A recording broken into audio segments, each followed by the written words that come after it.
Oke, salam jumpa. Pada video kali ini ya, kita akan menganalisis eh, regresi mediasi. Regresi mediasi menggunakan proses makro. Regresi mediasi menggunakan proses makro. Nah, proses makro ini adalah salah satu metode yang dikembangkan oleh seorang ahli yang namanya Hayes. Jadi ada bukunya, ya. Saya perlihatkan bukunya. Ya, ini bukunya. Jadi oleh Andrew F. Hayes. Ini bukunya. Ya, ini bukunya. Bisa cari bukunya ini. Ya. Jadi proses makro itu dikembangkan oleh ahli ini ya, namanya Andrew F. Hayes. Di tahun 2013 kalau nggak salah. Jadi nah, proses makro ini dia kembangkan untuk mengatasi kekurangan-kekurangan pada analisis regresi, khususnya regresi mediasi moderasi sebelumnya. Ya, jadi misalnya seperti regresi mediasi ini kan kekurangannya itu untuk pengaruh tidak langsungnya itu kan masih pakai Sobel ya kalau nggak salah. Jadi itu kan masih memakan waktu gitu ya. Jadi kita harus cari lagi apa namanya kalkulator Sobel itu lalu kita uji ya, kita uji pengaruh tidak langsung. Nah, tapi dengan menggunakan proses makro dari ACE ini, kita tidak perlu lagi menggunakan Sobel. Nah, by the way, Sobel itu sendiri, ya, uji Sobel itu sendiri dikembangkan oleh seorang ahli juga, namanya Sobel juga itu. Dan dia mengembangkannya itu sudah lama ya, di tahun 1982 atau sekitar ini. Pokoknya sekitar itulah, di tahun 1980.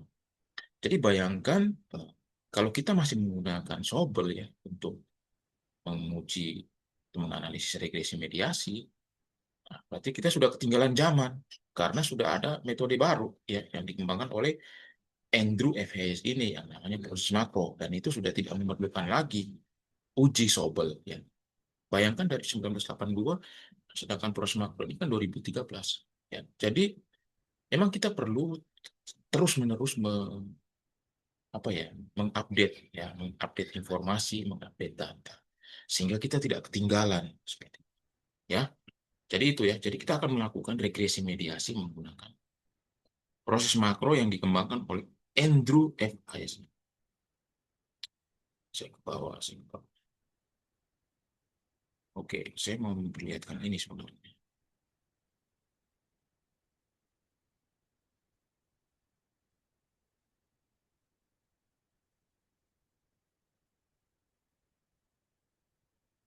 Oke, oke. Jadi gini, saya sudah memiliki data seperti ini. Ya, ini data saya. Jadi ada variabel X, M, dan Y. M ini mediasi, X ini independen, Y ini dependen. Nah, kita akan melakukan analisis regresi mediasi. Nah, seperti kita ketahui bahwa kalau kita menggunakan regresi, maka kita harus mendapatkan dulu skor total ya untuk masing-masing variabel. Nah, di sini saya sudah punya skor totalnya ya dari masing-masing variabel. Ini skor total ya diambil dari dijumlahkan dari item-item di semua variabel ini ya. Jadi semua variabel ini kan punya item, kan kita totalkan. Jadi ini adalah skor-skor totalnya. Nah, sekarang kita akan melakukan regresi mediasi menggunakan proses makro di SPSS. Jadi data ini sudah saya impor ke SPSS seperti ini. Lalu kita akan melakukan pengujian atau analisis regresi mediasi tadi menggunakan proses makro. Nah, proses makro sendiri itu bisa dilakukan di SPSS. Namun, kita perlu menginstal modul ya proses makronya. Nah, ini saya sudah menginstal ini proses by Andrew FS. Nanti bisa dicari ya, atau nanti saya apa namanya saya tampilkan di deskripsi ya ininya apa namanya link untuk pencarian apa namanya modul ini ya modul proses makro ini. Saya akan tampilkan di deskripsi linknya. Ini ya. Jadi saya sudah menginstal proses makronya ke SPSS seperti ini. Nah, sekarang kita akan melakukan analisisnya. Nah, teman-teman lihat di sini data saya itu kan hanya ada 3 variabel, ya, yaitu X, M, dan Y. Nah, si Hayes tadi, ya, itu dia mengembangkan berbagai model ya, yang bisa dilakukan model itu bisa dilakukan analisisnya di eh, proses makro. Nah, ini ada banyak model.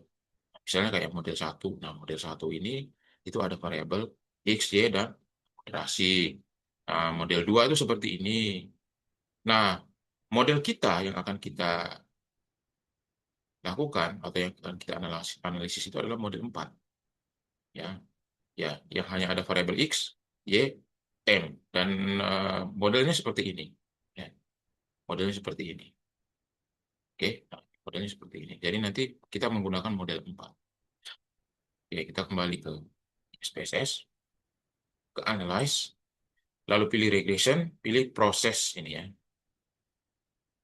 Lalu, oke ini saya reset dulu. Kita masukkan Y-nya ke sini, X-nya ke sini, M-nya ke sini. Lalu di bagian model ini, kita pilih model 4, ya, sesuai dengan yang tadi kan, model 4 kan. Nah, jadi kita pilih model 4. Setelah itu di bagian option ini, kita pilih saja, misalnya kalau kita mau memunculkan deskriptifnya, deskriptif itu artinya kita mau memunculkan seperti min, ya, median mungkin, lalu ada nilai minimum, nilai maksimal. Nah, di bagian ini ya, nah, deskriptif. Lalu yang akan saya centang juga adalah ini, nah, total efeknya ini, bagian sini. Ya, nah ini, seperti ini, lalu klik OK. Lalu setelah itu, sudah ya, bootstrappingnya ini, nah ini 5.000 nih ya, nah bootstrapping. Jadi proses makro ini dia juga menggunakan metode bootstrap ya. Ini sudah 5.000 ya. Jadi defaultnya 5.000 bootstrap. Ini buat OLS ya, kita pakai OLS. Nah, setelah itu baru kita run query.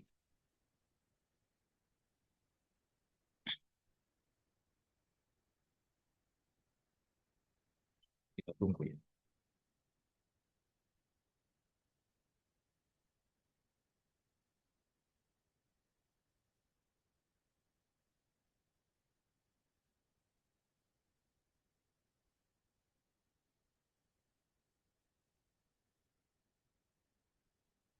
Ya, ini sudah muncul. Ya. Pertama-tama itu, kalau kita lihat dari atas itu dari model ini ada 4, model dia pakai model 4, ada 3 variabel. Sampel size-nya 789. Nah, ini variabel deskriptifnya. Ya, ada min-nya. Nah, min untuk setiap variabel. Misalnya kayak Y itu minnya 45, sekian sekian. X itu 26, sekian sekian. M 90, sekian sekian. Nah, standar deviasinya ini. Lalu nilai minimal dan maksimalnya ini. Itu ya. Lalu ini ada variabel interpolation. Jadi korelasi antar variabel ya. Misalnya Y ke X itu 0,3, Y ke M 0,6, X ke M 0,3. Ya, ini. Nah, lalu ini hasil yang kita tunggu-tunggu di bagian outcome variabel. Di bagian sini. Nah, pertama-tama kita lihat dulu yang dari X ke M. Ya. Nah, pengaruh dari X ke M. Ya. X ke M. Ini kan outcome-nya kan variabel M kan. Nah, untuk X ke M ini, p-values-nya itu 0,000, kan? Nilai T-nya 10,6122 di atas 1,96. Nah, itu berarti X ini, variabel X ini berpengaruh terhadap M, ya kan? Karena p-value-nya kan di bawah 0,05. Nah, ya, X ini berpengaruh terhadap M. Lalu R square-nya ini, ya. Ini R square-nya. Ini R square-nya ini kalau ini oh ini R. Ini R ini maksudnya nilai korelasi kalau kayak ya korelasi. Korelasi antara X dengan M, ya kan? X dengan M itu kan 0,386. R square-nya ini R square-nya 0,12. Jadi pengaruhnya kecil ya, cuma 0, cuma 12,52%. Nah, lalu dia juga ada nilai confidence interval, LLCI dan ULCI ini maksudnya confidence interval ini. Nah, kita lihat di sini.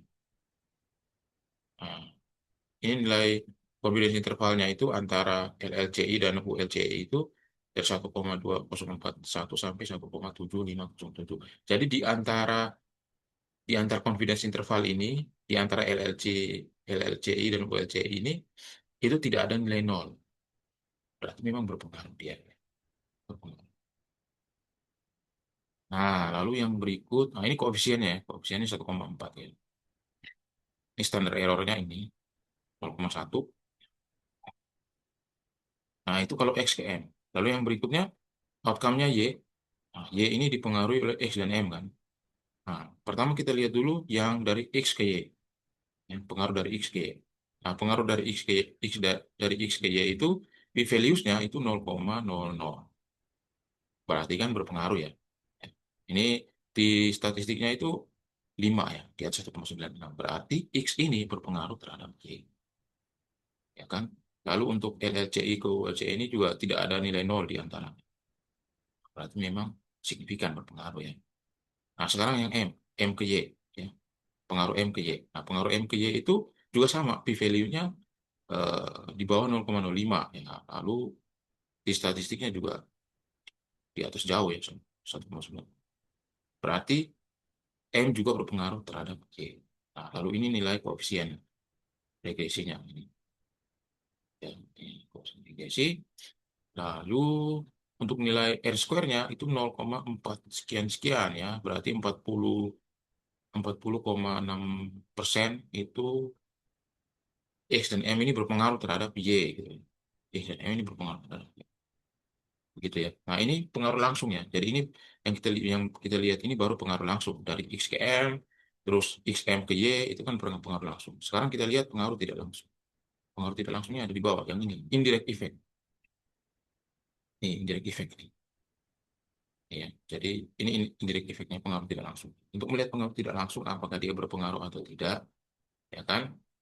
Kita bisa lihat pada bootstrap LLCI dan bootstrap ULCI ini. Kalau di antara boot LLCI dan boot ULCI ini tidak ada nilai nol, berarti ini signifikan. Ya. Berarti signifikan. Signifikan berarti variabel M ini memediasi pengaruh X ke Y. Nah, ini kan tidak ada nilai nol. Ini kan 0,2799 sampai 0,4. Berarti kan tidak ada nilai nol di situ. Sehingga bisa kita katakan variabel M ini memediasi pengaruh X ke Y. Ya, variabel M ini memediasi pengaruh X ke Y. Dengan efeknya atau koefisiennya itu 0,3547. Ya. Berarti sekitar 35,4. 0,3547. Seperti itu. Ya, jadi seperti itu. Kita bisa lihat ternyata dari pengaruh langsung sampai pengaruh tidak langsung semuanya berpengaruh. Nah, itu juga menandakan bahwa mediasinya itu adalah mediasi yang parsial ya, bukan mediasi yang full ya, bukan full mediasi tapi parsial mediasi. Kenapa parsial mediasi? Karena ini, karena X ke Y, ya, X ke Y pun berpengaruh, ya. X ke Y kan berpengaruh juga. Sehingga tanpa M pun, ya, tanpa variabel M pun, itu X dan Y itu akan berpengaruh. Ya. Makanya dia disebut dengan parsial mediasi. Nah, kalau full mediasi itu terjadi apabila pengaruh langsung dari X ke Y-nya itu tidak berpengaruh, tapi ketika ada M baru berpengaruh. Nah, itu disebut dengan full mediasi. Nah, seperti itu ya. Oke, saya kira demikian saja video saya kali ini. Semoga video ini, apa namanya, ini ya, video ini bermanfaat gitu ya. Oke, terima kasih sudah menyaksikan video ini. Ya.